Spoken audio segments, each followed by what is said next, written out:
I've got some troubling news about England's royal family. In November 1995, a 13-year-old boy sat in his housemaster's office at Eton College and watched his mother tell 23 million people that her marriage was a lie. He didn't know it was coming. Nobody in his family had warned him. And for the next 3 decades, that single hour of television would quietly shape how Prince William saw the press, his parents, and the idea of privacy itself. This isn't a story about a secret file hidden in a palace vault.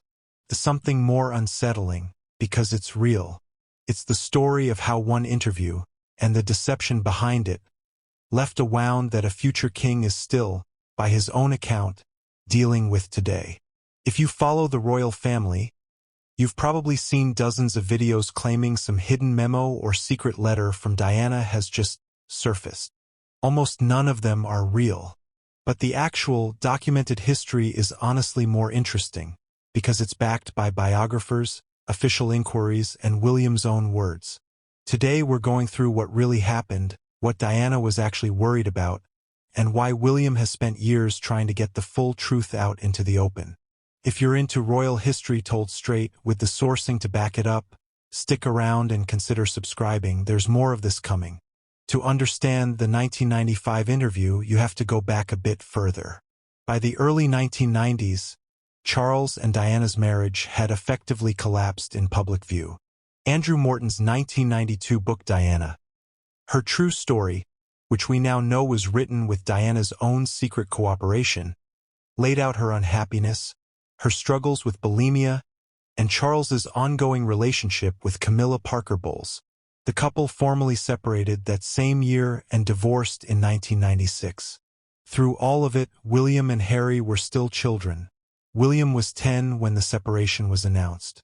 Royal biographers who've covered this period, including Sally Bedell Smith and Penny Junor, have written that Diana was intensely protective of her sons and worried constantly about how the public war with the palace was affecting them. Then came Panorama.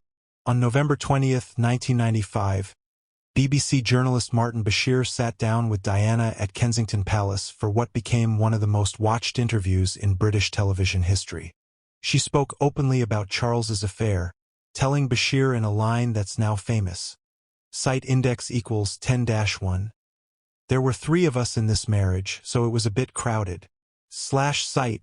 She also discussed her bulimia and her own mental health struggles in unflinching detail. Diana didn't ask Buckingham Palace for permission. She only informed officials after the interview had already been filmed. That alone tells you something about how far the relationship between Diana and the institution had broken down by that point. William watched it live from school. According to royal historian Robert Lacey's book Battle of Brothers, his housemaster found him afterward, site index equals 2-1. Slumped on a sofa, his eyes red from crying/site.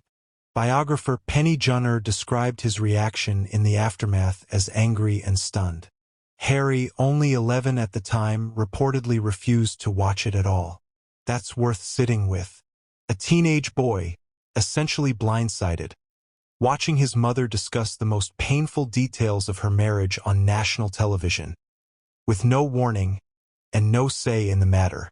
For 25 years, the interview was treated mostly as a devastating but straightforward act of Diana speaking her truth. Then, in 2020, new reporting reopened the entire story, and this is the part that changes everything. An independent investigation led by retired Judge Lord Dyson found that Bashir had used forged bank statements to convince Diana's brother, Earl Spencer, that senior royal aides were being paid to spy on her. That fabricated evidence is what opened the door to the interview in the first place. The BBC's own internal review in 2020 concluded Bashir had acted deceitfully to secure it.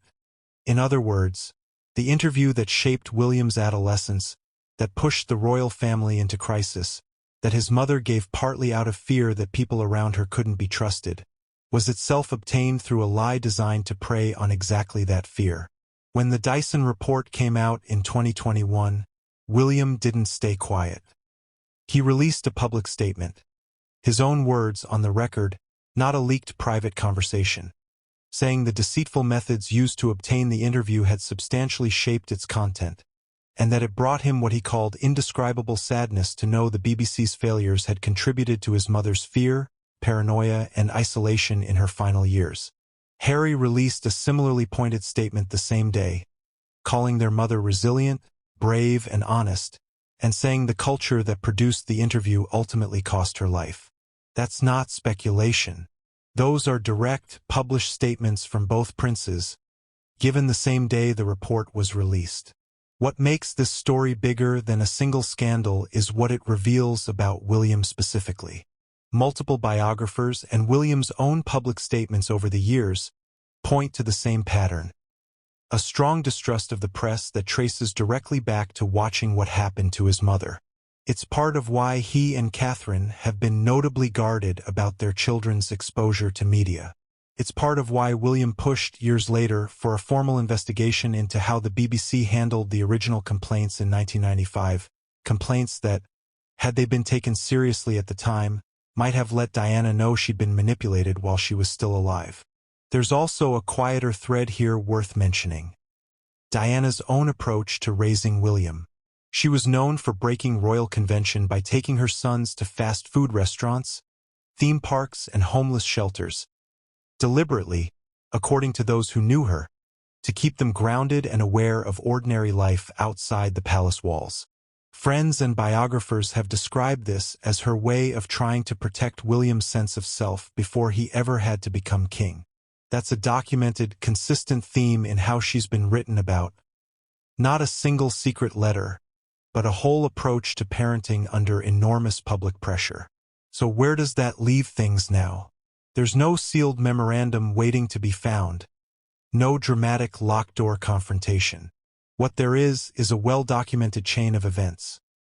A mother who spoke out under pressure and deception, a son who watched it happen as a child and carried it into adulthood, and 3 decades later, an official investigation that finally confirmed some of what people had long suspected. William didn't need a hidden document to demand accountability. He did it himself publicly in his own name. If there's a lesson in the real story, it's that you don't need to invent secrets to make royal history compelling. The truth Had been delivered privately to Meghan, and he insisted that Harry hear the decision directly from him. But while the palace prepared its announcement, the two brothers were moving toward a conversation neither of them would ever be able to undo. Long before decrees tightened you, he rose and demanded to know who. The answer was waiting behind another door, and this time Harry refused to let a solicitor speak for the family. Harry did not enter the room shouting. That made the confrontation more dangerous.